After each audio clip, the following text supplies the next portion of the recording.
இது ஆண்கள் தானே இந்த பாரம்பரியத்தை பின்பற்றுகிறார்கள். இவர் உட்காந்து ஆராய்ச்சி செஞ்சு கண்டுபிடிச்சிருக்கிறார். ஒன்னு ஞாபகம் வச்சுக்கோங்க சகோதரர் அவர்களே, கேரளாவை பொறுத்த வரைக்கும் பண்பாடும் பாரம்பரியமும் தாய் வழி சமூகத்திலிருந்து வருகிறது. ஒருவரை முதல் நாள் பார்த்து மறுநாளே வணக்கம் சொல்லுகிறார் என்றால் அது அவங்க அம்மா கற்றுக் கொடுத்த பழக்கம் என்பதை நமக்கு இதெல்லாம் அவசியம் ஐயா. நாம வாங்குற 500 ரூபாய்க்கு இதெல்லாம் தேவையா? அதை சொல்லாதீங்கன்னு சொன்னேன். இதுல நாங்கள்லாம் புக் பண்ணி என்னையா சொன்னாரு பெரிய டி ராஜேந்திரன், குக் பண்ணி சமைச்ச காலம் போய் புக் பண்ணி சமைக்கிறோம். இங்க எத்தனை பேருங்க புக் பண்ணிட்டு வந்திருக்கிறீங்க? யார் புக் பண்ணுவாங்க தெரியுமா? வீட்டுல இன்னைக்கு காலையில கோதுமை உப்புமா செய்யறேன்டா, உடம்புக்கு நல்லதுன்னு பிள்ளைங்கள்ட்ட சொல்லி பசங்களுக்கு செஞ்சு வைப்போம். நாம சாப்பிடுவோம், பொம்பளை பிள்ளையும் சாப்பிடுவோம். இந்த பையன் என்ன செய்வான் தெரியுமா? உப்புமாவை நீயே சாப்பிடு, நான் புக் பண்ணி சாப்பிட்றேன் அப்படின்னு சொல்லி அவன் நூடுல்ஸ் புக் பண்ணி சாப்பிடுவான். ஏன் ஒரு காலத்துல வீட்டுல சாப்பிட பிடிக்காம ஹோட்டல்ல கூட போய் சாப்பிட்டாங்க. இன்னைக்கு வீட்டுல உட்காந்துக்கிட்டு ஹோட்டல்ல ஆர்டர் பண்ணி வீட்டுல உட்காந்து சாப்பிடுறாங்க. என்ன காரணம் தெரியுமா? மொபைல் பார்த்துக்கிட்டே சாப்பிடுறதுக்கு, டிவி பார்த்துக்கிட்டே சாப்பிடுறதுக்கு. இதை பூரா செய்யறது யாருன்னா நம்ம தனபால் அண்ணா சொல்லி கொடுத்த பள்ளிக்கூடத்து காலேஜ் பசங்க தான் இதை செய்யறாங்களே தவிர பொம்பளை பிள்ளைங்க செய்ய மாட்டாங்க. சிரமப்பட்டாவது அம்மா செஞ்சுட்டாங்களே வீணா போயிடக்கூடாதுன்னு உப்மாவை சாப்பிடுறது, நம்முடைய பாரம்பரிய உணவை இன்னைக்கு பின்பற்றுவது எங்க பெண் பிள்ளைகளாகத்தான் இருக்கிறார். பெண் பிள்ளைகள் ஹோட்டல்ல சாப்பிடுறதே இல்லை. சாப்பிடுவாங்கய்யா. இவர் சொன்ன மாதிரி புக் பண்ணி சாப்பிட மாட்டாங்க. என்னைக்காவது அவங்க சாப்பிடுவாங்க. போய் சாப்பிடுவாங்க. போயிட்டு மைக்க ஒரே அளவா வைங்க. என்னையா பண்றீங்க? மைக் போட தெரிஞ்ச ஆள் இருக்கா இல்லையா? அங்க யாராவது லேடி மைக் செட்டுக்காரங்கன்னா நமக்கு நல்லா வைப்பாங்க. நீங்க எல்லா ஊர்லயும் அப்படி ஒண்ணு ரெடி. ஏமா இத்தனை வருஷமா ஒரு லேடி கூட மைக் செட் ஏமா போடல? இப்படி 3 சத்தம் போடுறதுதான். உங்க சத்தமே தாண்டலைன்றது. அதுலயே ஆண்கள் பொழப்புல கை வைக்கணும் விட்டையா. இவர் எவ்வளவு சிந்திக்கிறார் பாருங்க. அன்னைக்கெல்லாம் ஆண்கள் குடிமை வைத்து கடுக்கன் போட்டிருந்தோம். அப்புறம் எவ்வளவு நாங்க மாடர்னா கிராஃப்ட் வெட்டிக்கிட்டோம். அன்னைக்கு பெண்கள் கொண்ட போட்டிருந்தீங்க, இன்னைக்கு ஏன் லூஸ் கேர் விடுறீங்க? இதுதான் அர்த்தமான பேச்சாயா? இல்ல நீங்க குடிமை வச்சுட்டு இன்னைக்கு எங்களை சொன்னா நியாயம். நீங்க மட்டும் காலத்துக்கு ஏத்த மாதிரி மாறிக்கிடுவீங்களா? நாங்க அப்படியே இருக்கணுமா? ஏன் கொஞ்சமா அநியாயமா இல்லையா? நீங்களும் குடிமை வைங்க. ஐயா நான் இன்னைக்கே கேட்கிறேயா, நம்ம ரேவதி மேடம் அவங்களும் ஒரு கல்லூரியில வேலை பாக்குறாங்க. இவங்க 2 பேருமே பள்ளிக்கூடத்துல வேலை பாக்குறவங்க. இன்னைக்கு இவங்க 2 பேரும் வேட்டி சட்டை போட்டிருக்காங்க, அவங்க சாரி கட்டிட்டு வந்திருக்காங்க. நாளைக்கு பள்ளிக்கூடம் போகும்போது இவங்க 2 பேரும் என்ன ஆடை உடுத்துவாங்க? Pant shirt. ஆனால் நாளைக்கு கல்லூரிக்கு போகும்போதும் ரேவதி அம்மா சாரி கட்டிட்டு தான் போவாங்க. பெண் ஆசிரியர்கள் சாரி கட்டிட்டு தான் வர்றாங்க. ஆனா ஆண் ஆசிரியர்கள் காரணம் அவங்க கல்லூரி செந்தமிழ் கல்லூரி. எல்லா கல்லூரியிலயும் அப்படித்தாங்கய்யா. இன்ஜினியரிங் காலேஜ்ல எல்லாம் அப்படி இல்ல. நம்ம பகுதியில நான் சொல்றேன், பொதுவா சொல்றேன். பெண் ஆசிரியர்கள் சேலை தானே கட்டுறாங்க. அப்ப இன்னைக்கும் பாரம்பரியத்தை பெண்கள் தான் போட்டுக்கிறார்கள். இவங்க மேடையில மட்டும் இப்படி ஏமாத்துறாங்க. வேட்டி சட்டை போட்டு வந்தா அவர் ஒரு வேட்டி சட்டை கிஃப்ட் கொடுப்பாரு, ஓட்டிக்கோ கட்டிக்கோன்னு கட்டிட்டு போலாம். இது வேற இருக்கா? தெரியாதா உங்களுக்கு? திருநெல்வேலியில கொடுத்தாங்கல்ல, அவர் ஏதோ நிம்மதியா உட்கார்ந்து இருக்காரு. வந்ததுல இருந்து என் ரேவதி அக்கா சொன்னாங்க திருநெல்வேலியில கொடுத்தாங்க, ஏன் தர்மபுரியில கொடுக்க மாட்டாங்களா? நான் சொன்னேன் நிகழ்ச்சி முடிஞ்ச உடனே கொடுப்பேன். உங்களுடைய இந்த பாரம்பரியம் வித்தியாசமாக இருக்கிறது. இதெல்லாம் பெண்கள் தான் செய்ய முடியும். இதுல நாங்க சொல்லுவோமா உங்களுக்கு புத்தி எங்க போச்சுன்னு சொல்லுவோமா? எனக்கு நான் பைத்தியமா பிடிச்சிருக்குது. புத்தி இருக்கிறவங்கள பார்த்துதாங்க அப்படி சொல்லுவோம், எல்லாரையும் பார்த்தாலும் அப்படி சொல்ல மாட்டோம். இது பாரம்பரிய விரோதம். இதுல இவங்க அம்மாவை கொண்டு போய் நம்ம விட சொல்றோமா, அதனால இவங்க அப்படியே கேட்டுறாங்களா? எங்க தேவையில்லாத எத்தனையோ மோசமான பழக்க வழக்கங்களை நிறைய ஆண்கள் கடைபிடிக்கிறீர்கள். அதை விட சொன்னா ஒருத்தர் விடுறது கிடையாது, அம்மா அப்பா விடுனா விட்டுறதான். இன்னும் அர்த்தமே இல்லாத ஒரு பேச்சு. மனைவி படத்தை மணிப்பர்சிலேயே வைத்திருப்பாரா? ஆமா, யாராவது பிக் பாக்கெட் அடிச்சு அப்படியே போய் தொலையட்டும் அப்படின்னு. நாங்களாம் மணிப்பர்ஸ்ல வைக்க மாட்டோம். இல்ல மணிப்பர்ஸே கிடையாது. எங்களுக்கு ஹேண்ட்பேக்லயே வைக்க மாட்டோம். ஏன் தெரியுமா? எங்கள் கணவரை நாங்கள் மணிப்பர்ஸில் வைப்பதில்லை, மனசிலேயே வைத்திருக்கிறோம் என்கின்ற காரணத்தினால் இப்படி அல்பத்தனமான தூக்கிட்டு அலைய மாட்டோம். தெரியாது. இதுல ஆண் பெண்களை இவங்க சாமியா பாக்குறாங்களா, இவங்களை அவங்க பேயா பாக்குறாங்களா? யார் யார் எப்படி இருக்கிறாங்களோ அப்படி அப்படித்தானே பாப்பாங்க. இதெல்லாம் பேயா இருக்குன்றீங்க? அவர் சொன்னதை நான் சொன்னீங்க. நீங்க சொல்றதுக்கு தான் நான் கேட்கிறேன். ஏன் நம்ம சொல்றோம் பாரம்பரியம் இன்னைக்கும் அப்படின்னு. பாரம்பரியம்னா நீங்க என்ன தெரிஞ்சுக்கோங்க, தமிழன் அதை 7ஆ பிரிச்சான், 8ஆ பிரிச்சான், 9ஆ பிரிச்சான், வந்ததுல இருந்து பிரிச்சுக்கிட்டே இருக்க கூடாது. ஒண்ணு சேருங்க. முதல்ல பாரம்பரியம்னா என்ன? உணவு நம்மளுடைய பாரம்பரியம், உடை நம்முடைய பாரம்பரியம், பக்தி நம்முடைய பாரம்பரியம், கலைகள் நம்முடைய பாரம்பரியம், குலதெய்வ வழிபாடு நம்முடைய பாரம்பரியம், விளையாட்டு நம்முடைய பாரம்பரியம், இயற்கையை காப்பாற்றுவது, காடுகளை வளர்ப்பது நம்முடைய பாரம்பரியம், பழைய பாரம்பரிய கட்டடங்களை பத்திரமாக வச்சிருப்பது நம்முடைய பாரம்பரியம். இது எல்லாத்திலையும் யார் முன்னாடி நிற்கிறார்கள் என்றால் பெண்கள் தான் முன்னாடி நிற்கிறார்கள். அதை அழிப்பதில் தான் ஆண்கள் முன்னாடி இருக்கிறார்கள். உணவு இன்னைக்கு நம்ம பாரம்பரியமான உணவு செய்யறோமா இல்லையா? நான் ஆழியார்ல உணவு நல்லா இருக்குன்னு சொன்னதே அதாங்க ஐயா. அங்க பாரம்பரியமான உணவை இன்றைக்கும் பின்பற்றி கொண்டிருக்கிறார்கள். ஒரு கஞ்சி கொடுப்பாங்க, அடேங்கப்ப அந்த கோதுமை கஞ்சி அவ்வளவு சுவையாக இருக்கும். அப்ப அந்த பாரம்பரியத்தை உடை விஷயத்திலும் சரி, கோதுமை நம்ம ஊர் உணவு ஐயா, நம்ம ஊர் உணவு இன்னைக்கு கம்பு மக்காசோளத்துல நம்ம செய்யலையா, இன்னும் நம்ம களி கிண்டலையா? நீங்க என்னங்க ஆண்கள் அன்னைக்கே ஒரு சைடா தெரிஞ்சு நீங்க தான் விளக்கமா சொல்றீங்களா? எவ்வளவு விளக்கமா பேசுறீங்க. ஆரோக்கியம் நம்ம பாரம்பரியம் இல்ல. ஆமாமா, ஆரோக்கியம் எங்க கிடைக்குதோ அதை நம்ம வாங்கிக்கணுமா இல்லையா? சாப்பிட்டுருக்கீங்க, அந்த நன்றிக்கு பேசிட்டா ஆவாங்க. ஆண்கள் உணவு என்ன சாப்பிடுறாங்க? நாங்க கூட கோதுமை வைக்கிறோம்னு வைங்களேன், இவங்க ரோட்டோரத்துல விற்கிற பானிபூரி பூரா வாங்கி யாருங்க சாப்பிடுறது? அதை வாங்கி சாப்பிடுறதுக்குன்னு ஒரு மெத்தட் வச்சிருக்காங்க. அதை லேசா அப்படி கொட்டி அதுக்குள்ள உருளைக்கிழங்க வச்சு அதுக்குள்ள அவன் எத்தனை நாள் வச்சிருந்தானோ பச்சை கலர்ல ஒரு மோசமான ஒரு ரசம், அதையும் ஊத்தி அதை கொஞ்சம் கொஞ்சமாக சாப்பிடக்கூடாதாம். வாயை திறந்து அப்படியே லொபக்கென்று போட்டு மூடிவிட வேண்டும். பூரா யார்? இந்த 2 கேஸ் தான். நீங்க இப்ப இவங்க 2 பேரையும் விடுங்க, ரோட்ல நின்று பானிபூரி சாப்பிடுவாங்க. சரி, உங்களுக்கு வாங்கி கொடுத்தா நீங்க சாப்பிட மாட்டீங்க. வீட்டுல செஞ்சு வேணா சாப்பிடுமே ஒழிய வெளியில பானிபூரி எல்லாம் செய்யறீங்களா? ஆமாங்க, இப்ப அதெல்லாம் ரெடிமேடா வந்திருக்கு. இவங்களாம் ரோட்ல சாப்பிடக்கூடாதுங்கிறதுக்காக நாங்க அதையும் வீட்டுல செஞ்சு கொடுக்க வேண்டியிருக்கு. என்ன பண்றது? போய் ஃப்ரைட் ரைஸ் வாங்கி சாப்பிடுறதும் இவங்க தான். அதே மாதிரி பாருங்க, கலைகள் இன்னைக்கு இதே மேடையில நம்முடைய பரத கலையை யார் அவ்வளவு சிறப்பாக இந்த மேடையில் அரங்கேற்றினார்கள் என்றால் பெண் குழந்தைகள் தான் அரங்கேற்றினார்கள். ஒரு பெண் ஆசிரியை தான் அதை சொல்லிக் கொடுத்தாங்க. அதெல்லாம் பாருங்க ஐயா, உண்மைதானே? இது வரைக்கும் அந்த நடனமா இருக்கட்டும், இன்னும் பாரம்பரிய பாடல்களாக இருக்கட்டும், யார் மூலமாக அது கடத்தப்படுகிறது என்றால் பெண்கள் மூலமாக தான் கடத்தப்படுகிறது. விளையாட்டு இன்னைக்கு வரைக்கும் ஆண்கள் விளையாட்டு, கபடி விளையாட்டுல போய் என்ன காரியத்தை ஒருத்தன் பண்ணி வச்சிருந்தான் பாருங்களா? தோத்து போயிட்டான்னு ஒரு பள்ளி மாணவன் தோக்கடிச்ச ஒரு மாணவனை என்ன பண்ணி வச்சிருக்கான் திருநெல்வேலியில். எவ்வளவு வேதனையா இருக்கு. அதுக்கு வேற காரணம்னு சொல்றாங்க. இருக்கட்டுங்க, அந்த விளையாட்டுல அதை காமிக்க கூடாது இல்ல? நம்மளும் தாயம் விளையாடுறோம், எத்தனை தடவை நம்மளை வெட்டி வெட்டி வெளியில விரட்டி விடுறாங்க. ஒரு நாளாவது வருத்தப்பட்டிருக்கோமா? திரும்ப திரும்ப முயற்சி செஞ்சு தாயம் போட்டு நாங்கள் உள்ளே வரவில்லையா? பெண்கள் விளையாட்டு என்னைக்குமே ஆபத்தாக இல்லாமல் அது பாரம்பரியத்தை போற்றுவதாகத்தான் இன்றைக்கும் இருந்து கொண்டு இருக்கு. தாயத்துல உள்ள வர்றது அவ்வளவு பெரிய தியாகம், பெரிய கஷ்டம். நீங்க தாயம் போட்டுருங்க பாப்போம். ஆமாமா, அவன் தாயம் போட்டு கிடக்கா. பக்தி நம்முடைய பாரம்பரியம் தான். கொரோனா காலத்தில் எல்லா கோவில்களும் அடைக்கப்பட்ட போது கூட வீட்டில் பூஜை அறை என்றைக்கும் ஒளிர்ந்து கொண்டிருந்தது என்றால் எங்கள் வீட்டில் இருக்கக்கூடிய குடும்ப விளக்காகிய பெண்கள் அதை கைப்பற்றி வைத்திருந்தார்கள். 10 பெண்கள் இருந்தாலும் வேகமா கைதட்டுறாங்க. இல்லைங்க, உண்மையை சொல்றதுனால கைதட்டு இல்ல அதாம்மா, உண்மைக்கும் பெண்மைக்கும் நெருக்கம் இருக்கு. நீங்க பாருங்க, நீங்க விவேகானந்தர் தான் ஒரு வார்த்தை சொன்னார். ஆங்கிலேயர்கள் நிறைய நாடுகளை அடிமைப்படுத்தி இருந்தார்கள். அவர்கள் அடிமைப்படுத்திய நாடுகளில் எல்லாம் ஆங்கிலேய சமயத்தை, ஆங்கிலேய பண்பாட்டை தான் பின்பற்றினார்கள். இந்தியாவில் அந்த அளவுக்கு அவர்களுடைய பண்பாட்டை நாம் பின்பற்றவில்லை. ஏனென்றால் எங்கள் இந்திய தேசத்தின் பண்பாடும் பாரம்பரியமும் எங்கள் தாய்மார்களின் கைகளில் இருந்தது என்று விவேகானந்தர் பதிவு செய்தார். பெண்கள் கைகள்ல இருந்ததுனால இன்னைக்கு அவ்வளவு ஸ்ட்ராங்கா இருக்கு. கட்டடம், பாரம்பரிய கட்டணம். ஐயா, தஞ்சை பெரிய கோவிலுக்கு நீங்க நிறைய தடவை போயிருக்கீங்க. போயிருக்கிறோம்ல, நம்ம என்ன செய்வோம்? போய் இவ்வளோ பெரிய கட்டடத்தை 1000 வருஷத்துக்கு முன்னாடி ஒருத்தன் கட்டியிருக்கிறானே, நெகிழ்ந்து போய் கண் கலங்கி உருகி போய் சாமி கும்பிட்டுட்டு வருவோம். நீங்க அதை சுத்தி வாங்க, அனிதா ஐ லவ் யூன்னு ஒருத்தன் எழுதி வச்சிருக்கான். 1000 வருஷ பாரம்பரியங்கய்யா. கரிய வச்சு ஒருத்தன் எழுதி வச்சிருக்கான். அதை எழுத சொன்னது அனிதான்றாங்க. இல்ல அப்படி சொல்றாங்க. ஐயா, அனிதாவுக்கு இந்த விஷயமே தெரியாதுங்க ஐயா. ஆமா, அனிதா சொல்றதுக்கு பயந்து போய் அங்க போய் எழுதி வச்சுக்கிட்டு இருக்கிறாங்க. அனிதா யாருன்னே தெரியாது. அனிதாவுக்கு இது தெரியாது. நாங்க நம்புறோம்.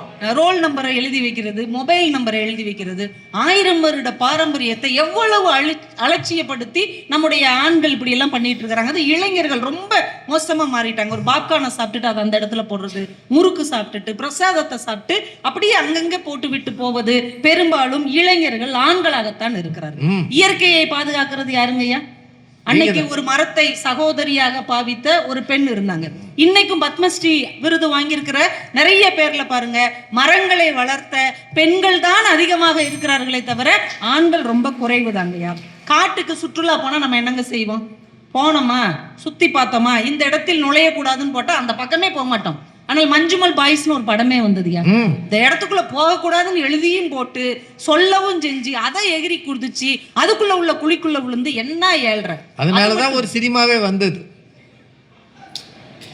இல்ல ஒரு சினிமா வந்ததுக்கு காரணம் நீங்க எப்ப பார்த்தாலும் இவர் சினிமாக்காரங்கிறதுனால இவருக்கு சப்போர்ட் பண்ணிட்டே இருக்கிறீங்க. இன்னைக்கு ரொம்ப ஒரு பெரிய வருத்தம் என்ன தெரியுமா, நிறைய ஆண்கள் காடுகளுக்குள்ளே போகிறார்கள், பீர் பாட்டில உடைச்சு அப்படியே வழியில போட்டுட்டு வந்துடுறாங்க. இன்னைக்கு சுற்றுச்சூழல் வனத்துறை கண்ணீர் விட்டு அழுகுறாங்க. ஏன்னா யானை பெரிய உருவம் தான், ஆனா அதனுடைய பாதங்கள் இருக்கு இல்லையா, பஞ்சு மெத்தை மாதிரி இருக்கும், தலையணை மாதிரி இருக்கும். அந்த சின்ன கண்ணாடி முள் அது காலில் ஏறிடுச்சுன்னா 3 மாசத்துல அவ்வளோ பெரிய யானை இறந்து போகும். இந்த உணர்வு கூட இல்லாமல் ஆண்கள் இவ்வளவு மோசமாக நடந்து கொள்கிறார்களே என்று வனத்துறையும் சுற்றுச்சூழல் ஆர்வலர்களும் வருத்தம் தெரிவிக்கிறார்கள் என்றால் இது எல்லாத்துக்கும் காரணம் ஆண்கள் தான். ஒன்னை சொல்லி முடிக்கிறேன். நம்ம வேதாத்ரி மகரிஷி வளர்த்தெடுத்த மக்களுக்கு மத்தியில் பேசுகிறோம். வேதாத்ரி அவர்கள் தான் சொன்னார்கள், நான் நாடு முழுக்க உலகத்தின் பல நாடுகளில் சுற்றி வந்திருக்கிறேன். அங்கே ஆண்கள் தினம் இருக்கிறது, பெண்கள் தினம் இருக்கிறது, குழந்தைகள் தினம் இருக்கிறது, அப்பாக்கள் தினம் இருக்கிறது. ஆனால் மனைவிகளுக்கு என்று ஒரு தினமும் இல்லை. அதனால் தான் மனைவி நல வேட்பு நாள் என்ற ஒன்றை நான் உருவாக்குகிறேன். பெண் வயிற்றில் உருவாகி பெண் பாலுண்டே வளர்ந்தாய், பெண் துணையில் வாழ்கின்றாய், பெண்ணின் பெருமையை உணர்ந்து கொள் என்று வேதாத்ரியே சொல்லி இருக்கிறார் என்றால் ராஜா சார் அவர்கள் அதை மறுத்தால் தீர்ப்பு சொல்லிவிட போகிறார். ஐயா, தர்மபுரி அதியமான் வாழ்ந்த பூமி, தான் நீண்ட நாள் வாழக்கூடிய நெல்லிக்கனி கிடைத்தது.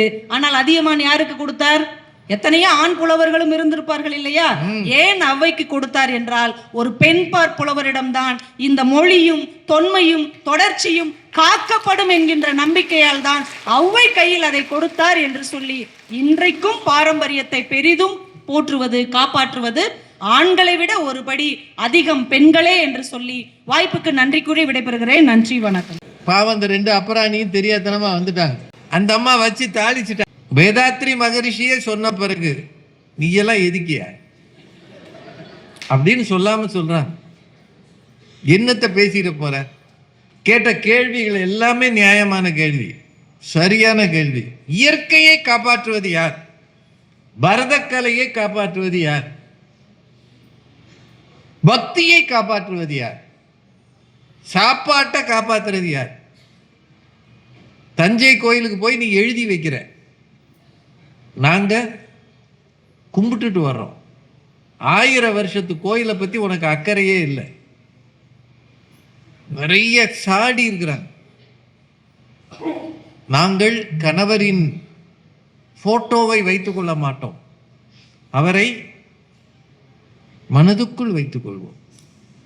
நம்ம அனுமாரா காட்டுறதுக்கு? நீங்க பத்திரமா இருக்கிறீங்க. ரொம்ப அருமையா பேசியிருக்கிறாங்க. பாவம் திரு ராஜ்குமார் அவர்கள் அதே ஊருக்காரர், ராஜபாளையம். அவரும் என்ன பாடுபட போறாங்களோ தெரியல. ஏன்னா அவரும் பதில் சொல்வார் இல்லைங்க, ஒரே ஊர் தானங்க, ஏமாற்ற முடியாதுல்ல. அதியமான்ல இருந்து நெல்லிக்கனி வரைக்கும் வந்திருக்கிறாங்க. நீங்க என்னையா வச்சிருக்கிறீங்க? வாங்க ஐயா. ரொம்ப சந்தோஷம். இடத்துக்கு தகுந்தவாறு பேசுறதுல கவிதா ஜவஹர் மேடத்தை மாதிரி ஒருத்தரை பார்க்கவே முடியாது. ஒரே பேச்சு தான். ஆமா, அறிவு திருக்கோயில் சார்ந்த எல்லாரும் வந்திருந்த உடனே வேதாத்ரி மகரிஷியை பற்றி ரொம்ப அழகா சொல்லிட்டாங்க. அவங்க வேதாத்ரி மகரிஷி என்ன பண்ணாங்க, மனைவி நல வேட்பு விழா தொடங்கணும்னு சொன்னாங்க. அன்னையர் தினம் இருக்கு, தந்தையர் தினம் இருக்கு, எல்லாம் தொடங்கணும்னு சொன்னாங்கல்ல. அதை தொடங்கணும்னு சொன்னது ஒரு ஆணா பெண்ணா? மனைவியை கொண்டாட வேண்டும் என்கின்ற பாரம்பரியத்தை நமக்கெல்லாம் சொல்லி தந்தவர் ஐயா குருநாதர் அவர்கள் இல்லைங்களா? ஏமா அதை மறைச்சிட்டீங்களா? நீங்க மனைவியை நீங்க என்னைக்காவது கணவனை கொண்டாடணும்னு நீங்க சொல்லி இருந்தா பாரம்பரியத்தை போற்றுவது பெண்கள்னு நாங்களும் அந்த பக்கம் வந்திருப்போம். கணவனே திண்டாடிக்கிட்டு இருக்கான், திண்டாட வச்சுக்கிட்டு நீங்க அந்த விழாவை நடத்த வேண்டும் என்று அவர் துணைவியாருடைய பிறந்த நாள் ஆகஸ்ட் 30 அப்பதான். அப்ப பாருங்க, மனைவியை கொண்டாட வேண்டிய விழாவும் வந்துடுச்சு, அவரை மட்டும் ஞாபகத்துல வச்சா போதாது, எனக்கு எல்லாமாக இருக்கிற என் துணைவியையும் நீங்கள் கடைசி வரைக்கும் மறக்க கூடாது என்கின்ற பாரம்பரியத்தையும் ஐயா சொல்லி இருக்கிறாங்க. அதான் பெருசுங்க. அடுத்தது இங்க தகடூருக்கு வந்த உடனே என்னது, அதியமான் நெல்லிக்கனியை கொடுத்தார். கொடுத்தது அதியமான் தானே. தமிழ் வாழ வேண்டும் என்கின்ற உணர்வு ஒரு ஆணுக்கு இருக்குன்னா பாரம்பரியத்தின் மண் இது. ஏன் அவரே சாப்பிட்டுருக்கலாம்ல? அவர் சாப்பிட்டு இருந்தா சரி, நான் நல்லா இருக்கணும், நாட்டை காப்பாற்றணும். இல்ல, தமிழ் வாழ வேண்டும் என்று. அதனால்தான் அவர் வீட்டம்மாவை கொடுத்துருக்கலாம்ல. அவர் என்ன பாடுபட்டிருப்பாரோ அதனால தானே கொடுத்துருக்க மாட்டாரு. நமக்கு தெரியும். இதுல வேற சத்தியமா சொல்றேன், நான் தஞ்சை பெரிய கோயிலுக்கு பல தடவை போயிருக்கிறேன். சின்ன வயசுல இருந்தே போயிருக்கேன். சமீபத்துல கூட போயிட்டு வந்திருக்கிறேன். நான் கோபுரத்தை பார்த்தேன், அந்த விமானத்தை பார்த்தேன். நிழல் பூமியில விழுதா விழலையாங்கிற ஒரு ஆராய்ச்சி இருக்கு. அது வெயில் நேரத்துல எல்லாம் போய் பார்த்திருக்கேன், எல்லாம் பார்த்திருக்கேன். ஆனா ஒண்ணு, அனிதா ஐ லவ் யூங்கிறத நான் பார்க்கவே இல்லைங்க. சத்தியமா கவிதா ஜவஹர் கண்ணுக்கு தான் இதெல்லாம் தெரியுது. எனக்கு இப்ப என்னன்னா, நான் தஞ்சை பெரிய கோயில் கோபுரத்தையும் மறந்துட்டேன், அதை கட்டுன சோழ மன்னனையும் மறந்துட்டேன். யார் அந்த அனிதான்னு அடுத்த வாரமே போய் பார்க்கணுங்கிற ஒரு உணர்வு எனக்கு வந்துருச்சு. உங்களுக்கும் வந்திருக்கும்ல? அப்ப ராஜ்குமார், இந்த வயசுக்கு பிறகு அனிதா யாரா இருந்தாங்க? இல்லைங்க, அது ஒரு பொதுநலன் சார்ந்த சேவை. அந்த அனிதா ஐ லவ் யூன்னு எழுதுனானே, அவன் அந்த அனிதாவை கல்யாணம் பண்ணானா இல்லையா? முடிஞ்சா நம்ம சேர்த்து வைக்கிறதுக்கு முயற்சி பண்ணலாமே அப்படிங்கிற. ஏன்னா நாங்க எப்பவுமே வாத்தியார் வேலையை விட்டு போறீங்க. நாங்க எப்பவுமே அன்பானவர்களை சேர்த்து வச்சுதான் பழக்கமே தவிர பெண்களை மாதிரி குடும்பத்தை பிரிச்சு வச்சு பழக்கமே இல்லை. இதுல அடேங்கப்பா இன்னொன்னு சொல்றாங்க பாருங்க, இயற்கையை பாதுகாப்பது பெண்கள். என்ன நீங்க சொல்றீங்க? சத்தியமா இந்த தமிழ் மண்ணில் இந்த இயற்கை விவசாயத்திலிருந்து அந்த மக்கள் மாறி போய்கிட்டு இருந்தாங்க. இயற்கை சார்ந்த உணவு வகைகளை மக்கள் சாப்பிடாம இருந்தாங்க. அந்த நேரத்தில் நம்மாழ்வார் என்கின்ற இயற்கை விஞ்ஞானி அவர் பார்த்துக்கிட்டு இருந்த வேலையையும் விட்டுட்டு இதுக்காகவே வாழ்நாளை அர்ப்பணித்தார். தெருவில் நம்ம ரோட்டோரங்கள்ல எல்லாம் கம்பங்கூழ் கேப்பக்கூழ் இதெல்லாம் இருக்குல்ல, அதெல்லாம் சாப்பிடுறது ஆண்கள் தான், பெண்கள் சாப்பிடுறது இல்ல. அப்படி அதை உருவாக்கி இன்றைக்கு பெரிய பெரிய ஸ்டார் ஹோட்டல்ல இன்னைக்கு நம்ம இது கம்பங்கஞ்சி சாப்பிட்டோம். ஸ்டார் ஹோட்டல்ல கம்பங்கஞ்சி சாப்பிடுற அளவுக்கு அதை கொண்டு வந்தவர் நம்மாழ்வார் என்கின்ற விஞ்ஞானியினுடைய சாதனை ஒரு ஆண் நடத்தி காட்டினார். இன்னொன்னு சொல்றேங்க, நம்ம தமிழ் நிலத்துல பாரம்பரிய நெல் ரகங்கள் இருக்குல்ல, 500க்கு மேற்பட்ட ரகங்கள் இருந்ததா சொல்றாங்க. அதெல்லாம் போயிடுச்சு. நாம எல்லாம் அதிக மகசூல் தரணும், சீக்கிரமா தரணும், அப்படியே போயிட்டோம். புதுசா ஒட்டு ரகம் எல்லாத்துக்குமே போயிட்டோம். அதனால நம்ம நிறைய நோய்கள் வருதுன்னு பாரம்பரிய நெல் ரகங்களை தேடி தேடி அதற்காகவே தன் வாழ்க்கையை அர்ப்பணித்தவர் நெல் ஜெயராமன். 174 நெல் ரகங்களை அவர் இந்த மண்ணுக்கு திரும்ப மீட்டு வந்தார். அது மட்டும் இல்ல, நெல் திருவிழாவை நடத்தி என்ன பண்ணுவாரு, எல்லா விவசாயிகளையும் கூட்டு வந்து 2 கிலோ நெல் கொடுத்துருவாரு. அடுத்த வருஷம் திருவிழாவுக்கு வரும்போது அதை அவங்க நிலத்துல விளைவித்து அதுல இருந்து ஒரு 2 கிலோ அங்க கொண்டு வந்து கொடுக்கணும். புதுசா விவசாயிகளை இயற்கை விவசாயத்திற்கு கொண்டு சென்றவர் நெல் ஜெயராமன் தெய்வமாக இருந்து இன்றும் அந்த நிகழ்வை நடத்தி கொண்டிருக்கிறார். எந்த பெண் அங்க போறாங்க, வீட்டம்மா எவ்வளவு சொல்லியிருக்கோம், இதெல்லாம் உனக்கு வேலை இல்லையான்னு சொல்லிருப்பாங்களா இல்லையா? சொல்லிருப்பாங்க. இதுல வேற பரதக்கலையை இந்த மேடையில பெண் பிள்ளைகள் ஆடுனதை பார்த்த உடனே சொல்லிட்டாங்க, பரதக்கலையை ஆடுவது பெண்கள் அல்லவா? உங்களுக்கு ஒண்ணு தெரியுமா? பரதக்கலையின் தெய்வமே நடராஜர் என்கின்ற ஆண் தான். எத்தனை முத்திரைகள். அடுத்தம்மா ரெடி ஆயிட்டாங்க. நீங்க இதுல வேற உணவு, பாரம்பரிய உணவு, பானிபூரி. நிஜமாவே நான் பானிபூரி விற்கிறத பார்த்திருக்கேன். எப்படி சாப்பிடணுங்கிறத கவிதா ஜவஹர் அனுபவிச்சு சொன்னாங்க பாருங்க. அதை அப்படியே உடைச்சு உள்ள பார்த்து சொன்ன மாதிரி தெரியல, அனுபவிச்சு சொன்னது. நாங்க ஏங்க என்னையும் இந்த அவர் பச்சை கிளியா எவ்வளவு கிண்டல். ஒரு பெரிய மனுஷன், ஒரு நடிகர், அவரு ஒரு பெரிய ஸ்டார் நடிகர் ஆயிருவாரு. அடுத்த சூப்பர் ஸ்டார் எங்க அண்ணா ஆயிருவாரு. அந்த நேரம் பாருங்க, அப்ப சல்யூட் ராமராஜ். சல்யூட் ராமராஜ் தான். அது அவரை போய் பச்சை கிளின்னு கிண்டல் பண்றது, ஒரு ஆம்பளைகளை ஒரு மட்டு மரியாதை இல்லாம பேசுறது, பேயின்னு வேற சொல்றாங்க. பேய்ங்கிறாரு, எங்களுக்கு அறிவில்லைங்கிறது. ஏமா அறிவில்லைங்கிறத நாங்க வீட்லயே தான் கேட்டுக்கிட்டு இருக்கோம், இங்கேயே வந்து சொல்லணுமா? அவனுக்கு அறிவு இருந்தாதான் கல்யாணமே பண்ணிருக்க மாட்டாங்க. ஏதோ புத்தி கட்டத்தனமா பண்ணிட்டேன். சத்தியமா நான் எல்லாம் சொல்றேன், கல்யாணத்துக்கு முன்னாடி எல்லாம் எனக்கு கல்யாணம் பண்ண பிறகு ஏதாவது பெருசா சாதிக்கணும்னு நினைச்சேன். கல்யாணத்துக்கு அப்புறம் தான் தெரியுது ஒய்ஃபை சமாளிக்கிறதே பெரிய சாதனைங்கிறது. இதுதான் மனைவி நல வேண்டல். மனைவி நல வேண்டல். உணவு, பாரம்பரிய உணவு. நான் என்ன சொல்றேன், வீட்டுல பாரம்பரிய உணவு, அத நம்மாழ்வார் ஐயா தான் சொல்லுவார், சிறுதானியங்கள் இருக்குல்ல, அதுதான் நமக்கு சத்தான பாரம்பரிய உணவு. அவர் என்ன சொல்லுவாரு, அது சிறுதானியங்கள் இல்ல, தமிழன் இந்த உலகுக்கு கொடுத்த பெருந்தானியங்கள். அதை சாப்பிடணும். சமைக்க தெரியுமா உங்களுக்கு? சமைக்கிறதுக்கும் தெரியாது, ஒன்னும் தெரியாது. புக் பண்ணி என்னமோ கடையா பிரியாணில இருந்து இதெல்லாம் வாங்குறது நாங்க, சாப்பிடுறது அவங்க. வெயிட் மெயின்டைன் பண்ணணும் இல்லையா? இதுல வேற உடைய பற்றி நீங்க சொல்லாமாமா. உடைய பற்றி எங்க எவ்வளவு மோசமான உடை கலாச்சாரம் இருக்குல்ல. நான் ஒண்ணு வெளிப்படையா கேட்கிறேன், ஆண்களும் இருக்க பெண்கள். இந்த டிவி நிகழ்ச்சிகள்ல இந்த நிகழ்ச்சி தொகுப்பாளர்னு ஆணும் இருப்பாங்க, பெண்ணும் இருப்பாங்க. நடிகர்கள் எல்லாம் விட்டுருவோம். ஆண் வந்து கோட்டு சூட்டு போட்டுக்கிட்டு நிப்பான், இல்லைன்னா முக்கியமான நாட்கள்ல ராம்ராஜ் வேட்டி சட்டையோட நிப்பான். ஆனா அந்த பெண் எவ்வளவு முக்கியமான நாளா இருந்தாலும், முன்னாடி எவ்வளவு முக்கியமான ஆளா இருந்தாலும், பார்க்கிறது பல கோடி மக்களா இருந்தாலும் அரைகுறை ஆடையோட நிக்கிறாங்க. எனக்கு ரொம்ப ரொம்ப கஷ்டமா இருக்குங்க. அது மட்டும் இல்ல, என்ன ஒண்ணு சொல்றேன், பெரியவர்களை மதிக்கணுங்கிற பழக்கம். இப்ப நான் எல்லாம் பார்த்திருக்கிறேன், எங்க தாத்தாவும் ஏகப்பட்ட இடைஞ்சலா போச்சு. இல்ல நிஜமாவே ரொம்ப ஆச்சரியமா இருக்கு. பவர் கட் ஆயிடுச்சு, யாருமே எந்திரிச்சு போகல. வழி தெரியாதுல்ல. இல்ல யாருமே எந்திரிச்சு போகல. இதுக்கு காரணம் என்ன நினைக்கிறேன்னா, அரங்கத்தில் அதிகமாக ஆண்கள் இருக்கிறார்கள்.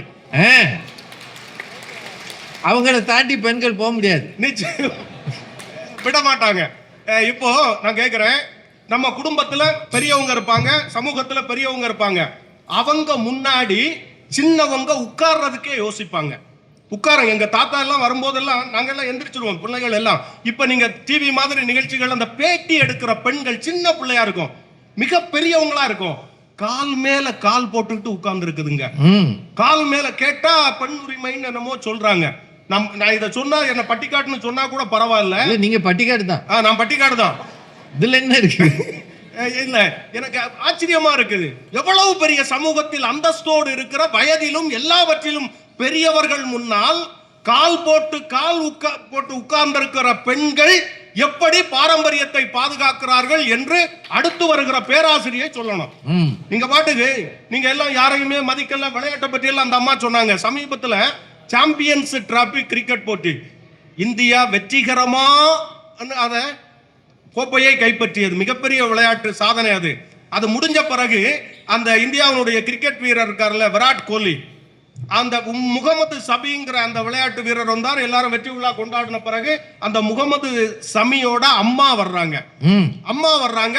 இவர் ஓடி போய் அம்மாவை பார்த்து அம்மா கால்ல விழுந்து ஆசீர்வாதம் வாங்குறாங்க. பார்த்தமா இல்லையா? இதுதான் பாரம்பரியத்தை போற்றுறதுங்கிறத நீங்க யோசிக்கணும். நான் என்ன ஒண்ணு ஐயா, ஒரு விஷயம் தான் ஐயா, உடனே ஒண்ணு சொல்றேன். இந்த குங்குமம் வைக்கிறதுங்கிறது நம்ம பாரம்பரியம். அதுக்கு நிறைய மருத்துவ காரணங்கள் இருக்கு, எல்லாமே இருக்குங்க. ஆனா ஸ்டிக்கர் போட்டு யாருங்க கண்டுபிடிச்சா? நீங்க தான். நான் இல்ல, நீங்க வேற. நீங்க தானே ஆண்கள் தான் அர்த்தம்.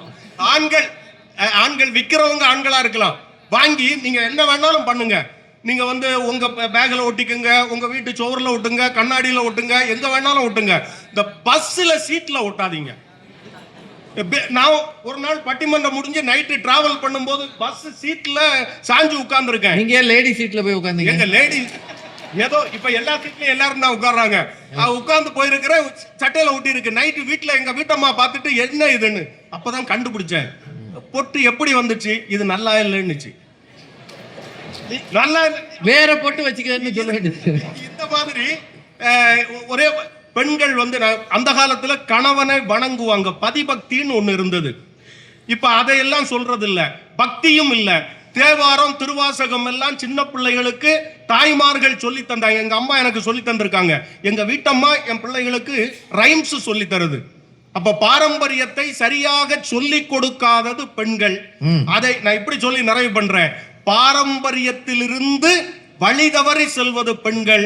பாரம்பரியத்தை நோக்கி ராம்ராஜ் வேட்டியோடு கொண்டாடி கொண்டிருப்பது ஆண்கள் என்று சொல்லி வாய்ப்புக்கு நன்றி கூறி விடைபெறுகிறேன். நன்றி, வணக்கம். வாய்ப்பு இல்லை, வாய்ப்பு இல்லை ராஜா, வாய்ப்பு இல்லை.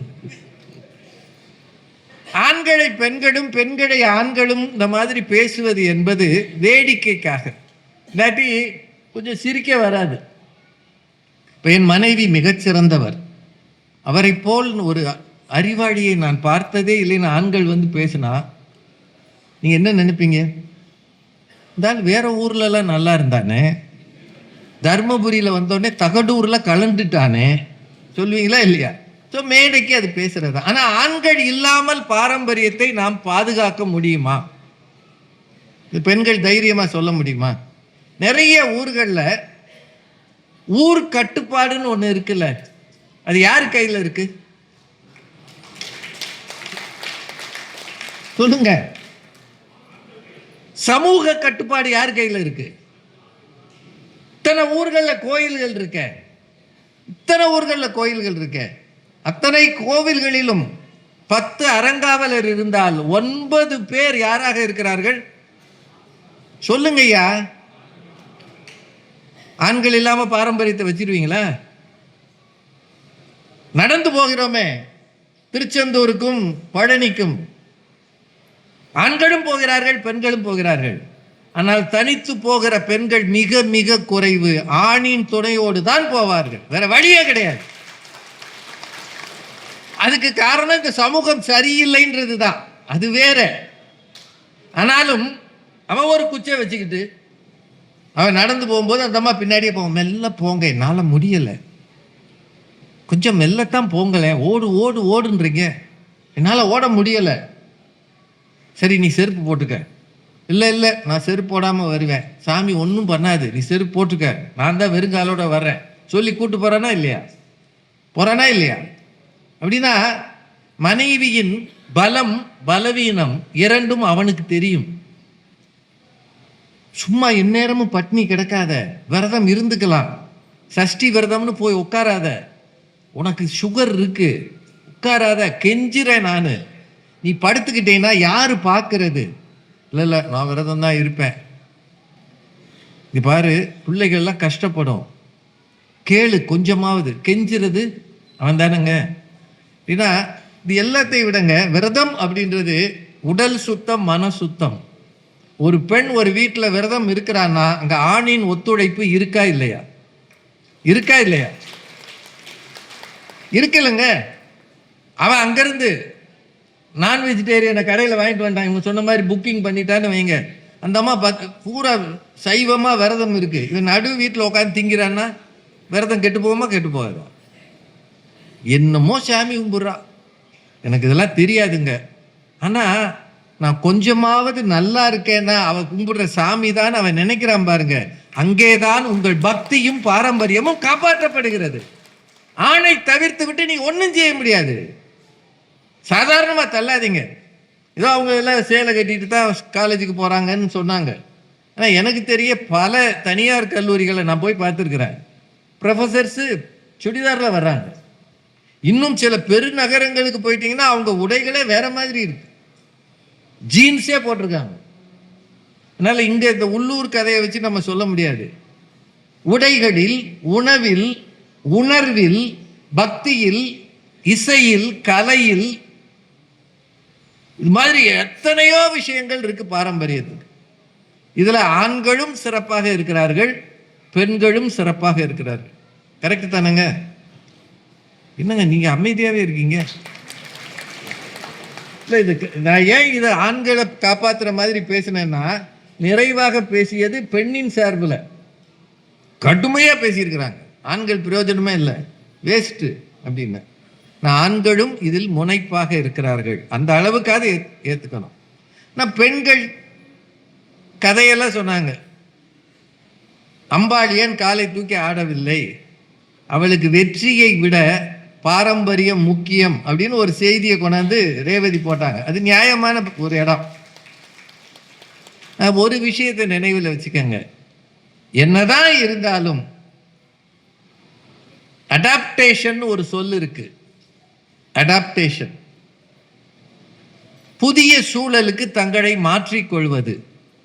இதை ஆண் அதிகம் செய்கிறானா பெண் அதிகம் செய்கிறாளா இப்படின்னு ஒரு கேள்வி கேட்டு பாருங்க. எனக்கு தெரியும், நான் பல ஊர்களில் பார்த்துருக்கிறேன். ஆண் படக்குன்னு மாறிடுவான். இப்போ நம்ம ஊரில் குடிக்கிற பழக்கம் பெருகி இருக்கு. ஒரு 30 வருஷத்துக்கு முன்னாடி அது இல்லை. 1971 கள்ளுக்கடைகளாக வந்தப்போ நான் ஸ்டூடெண்ட்டாக இருந்திருக்கிறேன். இப்போல்லாம் ஊருக்கு வெளியில் தான் அது இருந்தது.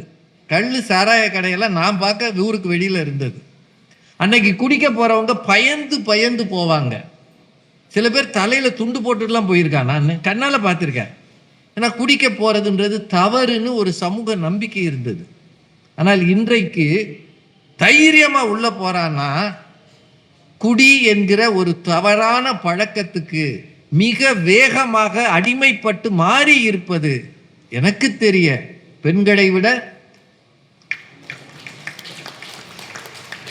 குடி மட்டும் இல்லைங்க, எந்த ஒரு விஷயத்துக்கும்.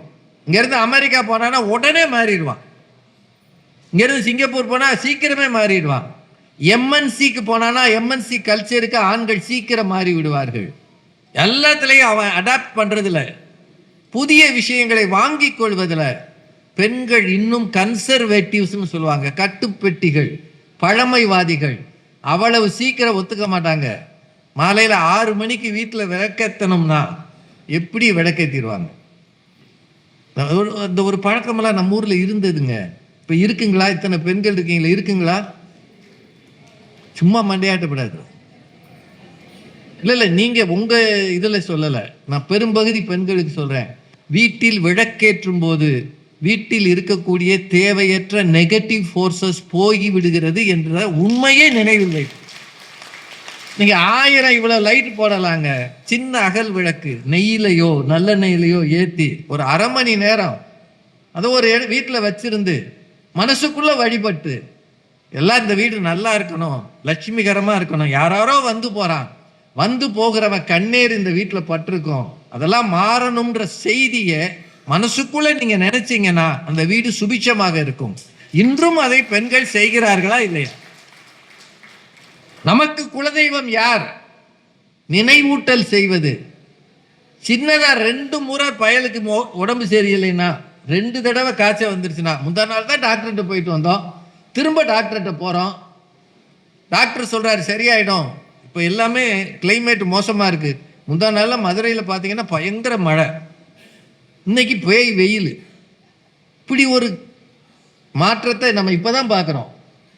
இதை உடனே சொல்கிறாங்க கிளைமேட் சேஞ்சுன்னு டாக்டர் சொல்கிறாரு. ஆனால் அந்த அம்மா திரும்பி வரும்போது சொல்லுவா, அதெல்லாம் சரிதான், நம்ம குலதெய்வத்துக்கு பார்த்து போயிட்டு வந்து 1.5 வருஷம் ஆச்சு, வருஷத்துக்கு ஒரு தடவை போகணும்னு நீ தானே சொன்ன, நீ போகலை, இல்லை போகலாம் என்று அவனை தூண்டுவது, பக்திக்கு நேராக வழிப்படுத்துவது.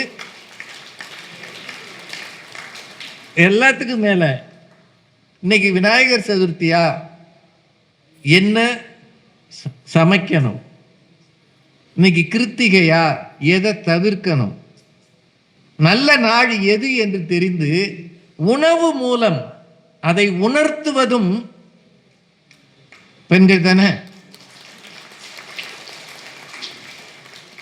அதனாலதாங்க இந்த ஊர்ல இன்னும் ஒரு விளக்கு ஏற்றணும்னா கூட, ஒரு இந்த மாதிரி கூட்டத்தில் ஒரு குத்து விளக்கு ஏற்றணும்னா கூட யாரை கூப்பிட்டு ஏற்ற சொல்றாங்க? ஆமா, 5 முகம் ஏற்றுங்க. அது சொல்லும்போது, அதை விளக்கேற்றும் போது அவங்க போய் நிற்கிற காட்சியை பார்த்துருக்கீங்களா? எல்லா பெண்களும் கம்பீரமாக நிற்பாங்க. ஏன்னா இந்த விளக்கு மட்டுமல்ல, குடும்ப விளக்கும் அவர்களால் தான் ஏற்றப்படுகிறது. ஆண்கள் வெளி உலகத்தில் சட்டங்கள் போடுவதில், அதிகாரம் காட்டுவதில், நான் தான் லீடர் என்று சொல்லிக்கொண்டு நடப்பதில் முன்னே நிற்கலாம்.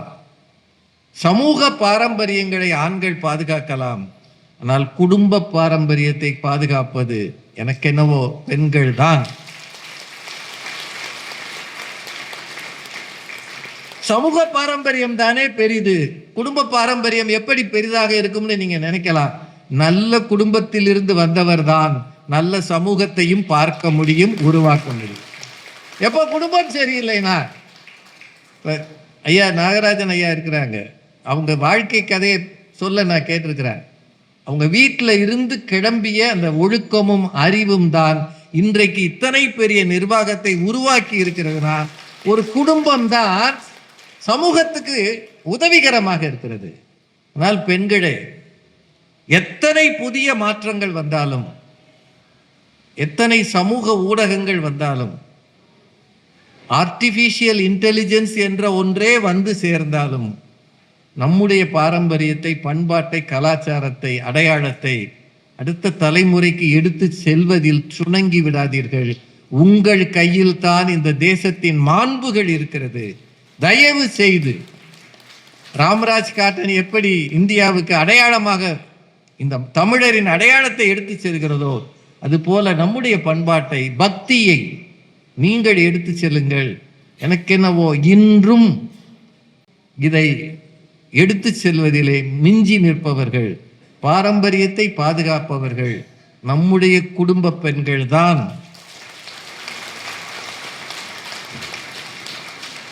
இந்த மேடைக்காக அல்ல, உண்மை அதுதான் என்று சொல்லி இந்த பதிவை குறித்து உங்களுடைய கருத்துக்கள் வரவேற்கப்படுகின்றன.